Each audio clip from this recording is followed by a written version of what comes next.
Magandang umaga, Barangay Tandumas. Kamusta po tayong lahat?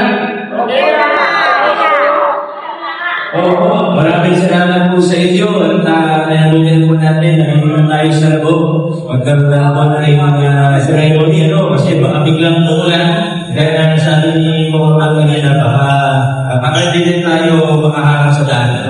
Mas mabuti na rin po na hindi na tayo takto ang ating venue. Ating pag-gusto naman para sa iyo, Dodo, sa mga konsyal, si Nick, Konsyal, Ola, the early konsyal, sa iyo na ito. Siyempre, ating chairman, Eric Gonzalez, at ang inyong kabarangay, si Coach Paul, si Ronald Matak, the latest, konsyal, Ito, Gonzalez. Mga kawad, pangunan, mga kaibigan, sa staff, mga kawiyan na talagang pag-welcome sa amin sa inyong barangay at dito sa ating content purpose. Tuwa-tuwa ko, hindi na tayo makapag natin sa ibo at training, kundi pati sa bago nating gym, Rush Ribbon.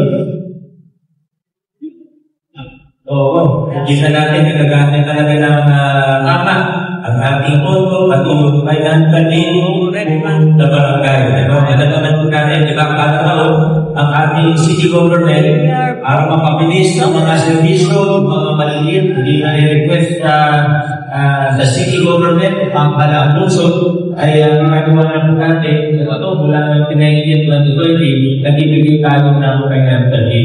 Ngayon, depende sa barangay, hindi ganyan, yung authority, 4 to 6 million, depende sa laki ng barangay, mga kasama sa kategorya ng small barangay. So, hihingin po ito, pag-alimunin ng ayos, may additional 1 million. At sa nakikita ko po, yung ibang barangay na gulo nagagamit din naman, pero hindi sila ng hindi alam na ibang tao sa nagagamit ng pondo. Pero ayon sa barangay sa Nicolas, ang pangunan ni Pamela, sabi natin na alam natin isang ginagamit ng pondo namin. Ito na ito hindi aking barangay.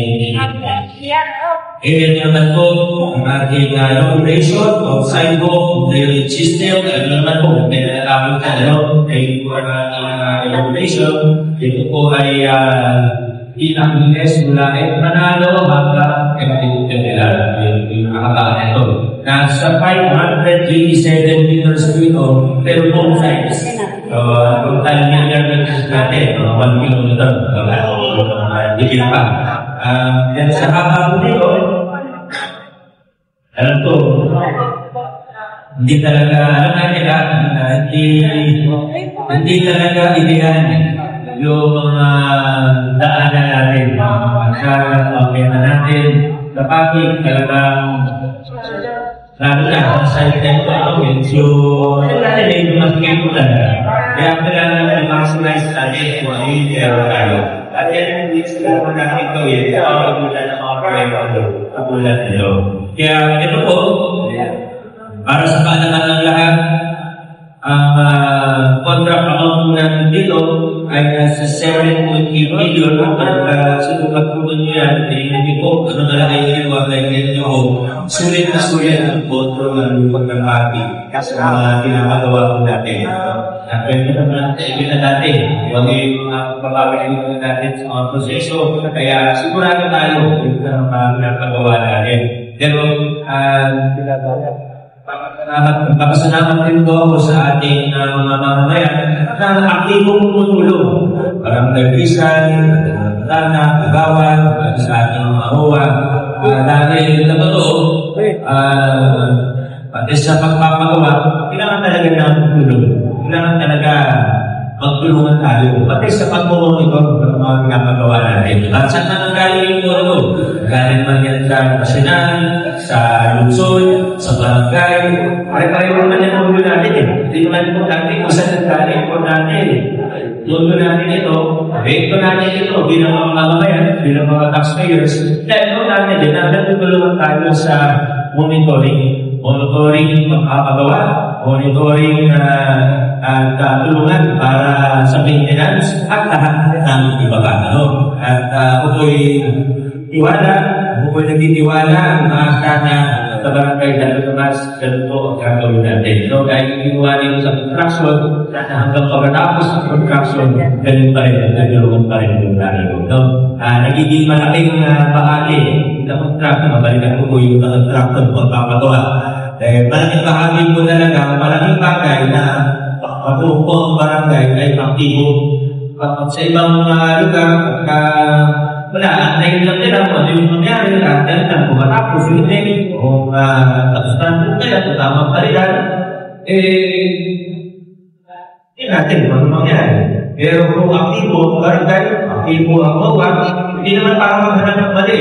Pero para lang kung siguro tayo nagagalan sa ayos ng ating pondo. Pagka na-develop natin ang kanyang klaseng kultura, tulungan sa lugar ng pati, mas makasiguro tayo sa mga proyekto ng pamahalaan. At uli mo, hindi yung nakamistapan sa construction hanggang sa maintenance, hanggang sa paglilinis at anak ibaba.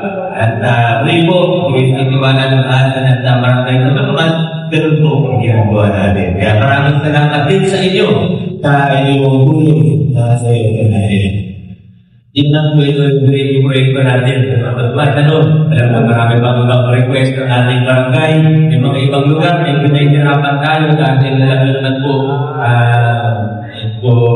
mahigpit ng pinagtutupad ng COA ng batas na pag-aari ng gobyerno yung lupa ay hindi po yung ibang proyekto na pinagtutupad ng pagul, yung mga mga drainage na mga pag mga dry standpipe, lumapayag ko sila. Di ko rin alam kung tama, pero yung sinasabi natin, siyempre, COA nagsabi, susunod po tayo. Pag mga dry standpipe daw, kung consider daw nila yan as movable, extreme. May problema, pwede daw ang galing. Drainage daw, hindi itin. Kaya medyo nakakaproblema tayo sa ibang lugar. Hinihinit na ako ng tulong sa pagkakanan natin at yung pagkakang itulong nakapangalan sa pag-aulatan. Diba? Kaya yung nahihirapan tayo. Pero hindi naman natin may napabayaan. Hindi natin pinakalimutan. Kaya tulong ng land management office natin.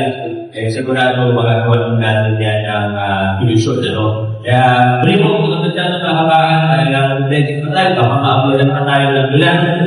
Salamat naman tayo sa Tomas. Congratulations at galing sa ating. Maraming salamat po. Mayor Rico Soto. Magandang umaga po sa ating lahat. Unang-una, maganda po yung proyekto. Alam niyo, marami naman magandang proyekto. Ang problema, pag na-turnover na, hindi naman inaalagaan ng barangay. Hindi rin inaalagaan ng buwa. Kaya nangyayari sa Pilipinas, kasi sinaray ka agad. Siguro po, dapat pag-uwi na natin yung ating mga ginagawa. Kahit na hindi dinastos ng barangay yan, kahit hindi dinastos yan ng buwa, pero na rin ang taong bayan dinastos yan. Yung pagkabantay mo dyan, dito po, bantayan mo ang barangay. Baka kasi gawin mo po nila pagkatapos yung ng building na ito. Sa totoo po, kung hindi rin pinupuntuhan ng sipto, baka wala na. Pero hindi pa dapat tulungan. Dapat ang barangay ay tulungan rin sa maintenance. Hindi lang pinaasa sa nasyonal o kaya sa syudad. Kasi napakapagala ng bulan. Kaya po, kung paulit-ulit lang rin po, o kaya ganito po, mapapatagal. Makita ng may bonus sila. Hindi nag-aayusin. Lalaki po yung sira na yan. Pag mga yung sira na yan, yung dating 2 piso lang para ayusin yan, magiging 10 piso yan. Kaya nag-aayusin na ng magalit doon. Kayo po. Kayo yung taxpayer sa rin ng babae mo. Kaya bago tayo pumili sa iba, tingnan rin po natin ang ating sarili. Inaayos pa po ba natin? Kasi minsan pagaling tayo magpunan ng iba. Kaya sa sarili natin, ang dami rin natin papupulang ginagawa. Kaya umpisahan po natin ang business natin. Kasi ganun lang po talaga. Maayos na natin ang ating sistema. Pangalaw po, hindi na natin ang ganda po ng psycho. Sa totoo, galing po kami sa lugar pa. Nandito ako sa ibang lugar, yung mga tao, naglalakad sa kalsada kahit may psycho. Bakit doon sa kalsada naglalakad? May harap, yung silo, o kaya masyadong malakas. Sino church doon? Siguro dapat barangay sa siraan niya na wala nang hadlang sa tinataanan ng aming mga individual. Kasi po kayo maganda. Baka after 1 week, bigla na lang naharangan na. Di ba, pwede po, maglalakad na yung yan, doon sa kalsada. Sayang rin po yung sign mo. Yung lang ako yun, sayang po kasi, katulad nito. Napakahaba po kami. Pero sana hindi lang 1 week to. Sana, alam ko matagal na natapos. Pero siyempre, nakakatayin ka yan. Hindi mo galing, may testing pa. Pero kayo yung testing na, baka mamaya, matatapos ko. After 1 month, lalo magpapos ko na. Baka mamaya, kung ano sa natakaran nyo, hindi mo yung magagamit ng tao bayan. Sana po, siguraduhin na. Kaya, bakit mo na lang ba? Tingnan mo lang sa sarili. Kasi marami rin magpupula sa sarili. Again po, congratulations to the city. Sana po, pangalagaan. Mabuhay po ang lubusan niya pa. Maraming salamat po, Congressman Roman Romulo. At siyempre, mapapakinggan din po natin ang mensahe ng ating Vice Mayor, Lugo Jaworski.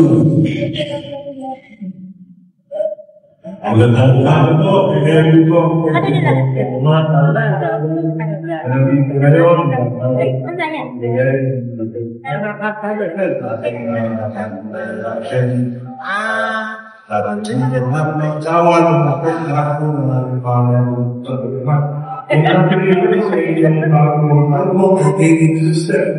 Ayun, part ko lang muna ng city so na-updating ko ng ating mga traffic updating.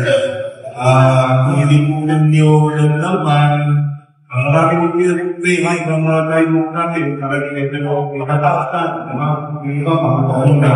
Kaya po yung interview, talagang mga tayo, baba, hindi nag-different din ating mga tayo. At maging walk-walk yung ating interview po natin, ito na kinapala yung natin ito ay ating. Kaya kung kaya po naman at kung kinalaman na natin, kaya hindi na po mababawa niya ang traffic, pero mas matalang mas magandang nakahulugan ng ating mga.